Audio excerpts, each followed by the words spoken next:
ओम नमो भगवते वासुदेवाय। दोस्तों, खुश रहें, मस्त रहें, अपने चारों तरफ स्वच्छता बनाए रखें। मकर संक्रांति से अनेक तरह के दान धर्म के नियम लिए जाते हैं। कोई यमराज की कहानी सुनता है, कोई धर्मराज की कहानी सुनता है, कोई चिड़ी चुगा का नियम लेता है तो कोई चौक बुहारने का नियम लेता है। इसी तरीके से आज मैं आप लोगों के लिए यमराज की कहानी का नियम लेकर आई हूँ। किस तरीके से आपको ये कहानी सुननी है और किस तरीके से इसका उद्धापन करना है। तो चलिए दोस्तों, शुरू करते हैं आज का ये वीडियो। अगर चैनल को अभी तक सब्सक्राइब नहीं किया है तो चैनल को सब्सक्राइब कर ले और कमेंट में जय श्री नारायण अवश्य लिखिएगा। यमराज जी की कहानी का नियम मकर संक्रांति से लिया जाता है। तो सुबह स्नान आदि से निवृत्त होने के बाद में आप आसन बिछा करके पूर्व दिशा की तरफ मुंह करके बैठ जाएं। एक लोटा जल ले लें और साथ में थोड़े से चावल या आप चीनी भी ले सकते हैं। चावल और चीनी में से कोई सा भी आप हाथ में ले लें और यमराज जी की कहानी सुने। इसके बाद 12 महीने कहानी सुनने का संकल्प लें।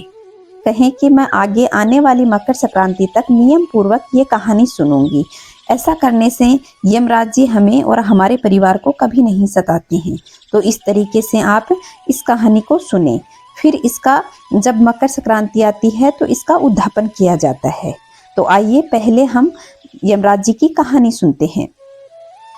एक साहूकार और एक साहूकारनी थी। दोनों भगवान शंकर की पूजा किया करते थे। उनके घर में कोई संतान नहीं थी। एक दिन पार्वती जी ने शंकर भगवान से कहा, हे नाथ, यह आपकी कितनी पूजा करते हैं, आप इन्हें कुछ दो। भगवान शंकर बोले, यह पुत्र के लिए पूजा करते हैं, पर इनके भाग्य में कोई भी संतान नहीं है। पार्वती जी नहीं मानी और बोली, हे नाथ, इन्हें एक पुत्र अवश्य देना पड़ेगा।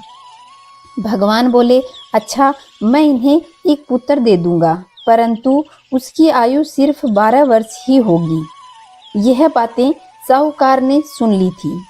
उसे यह सुनकर न तो खुशी हुई और न ही गम हुआ। वह घर चला गया। साहूकारनी के 9वें महीने पुत्र पैदा हुआ।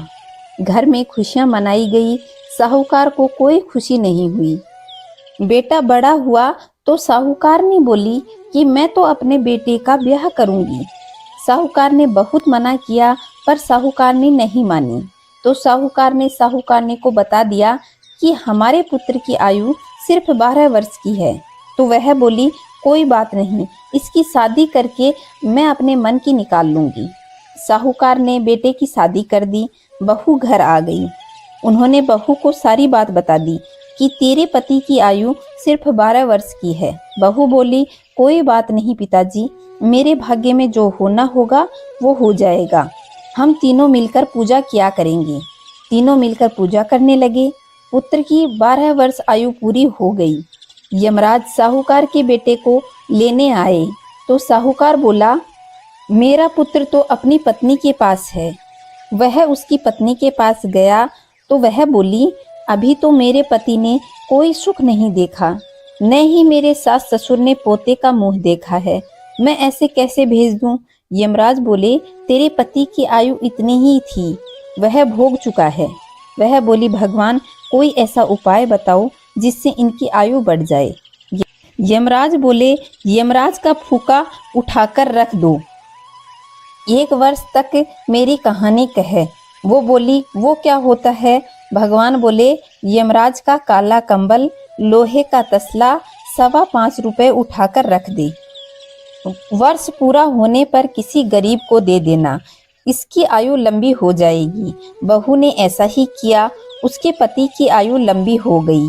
बोलो यमराज जी महाराज की जय। हे यमराज महाराज, जैसे उसकी पति की आयु लंबी की, वैसे कहानी को कहने वाले और कहानी के सुनने वाले सबके पति की आयु लंबी करना। बोलो यमराज महाराज की जय। कहानी सुनने के बाद में इनका उद्धापन किया जाता है। तो जब अगली मकर संक्रांति आए तो इनका उद्धापन किया जाता है। उद्धापन बहुत ही सरल विधि से किया जाता है। इनका एक काला कंबल ले लें, एक तसला, लोहे का तसला लिया जाता है और 5.25 रुपए ये लेकर के इनको जल से मिनस दें और इसे आप दान कर सकते हैं। दान आप किसी ब्राह्मण को दे सकते हैं या अपने किसी जरूरतमंद को भी आप ये दान कर सकते हैं। इस तरीके से इस कहानी का उद्धापन किया जाता है। तो दोस्तों यह थी यमराज महाराज की कहानी। अगर वीडियो पसंद आया हो तो वीडियो को लाइक कर दें, शेयर करें और कमेंट में जय श्री नारायण अवश्य लिखिएगा। जय श्री नारायण दोस्तों।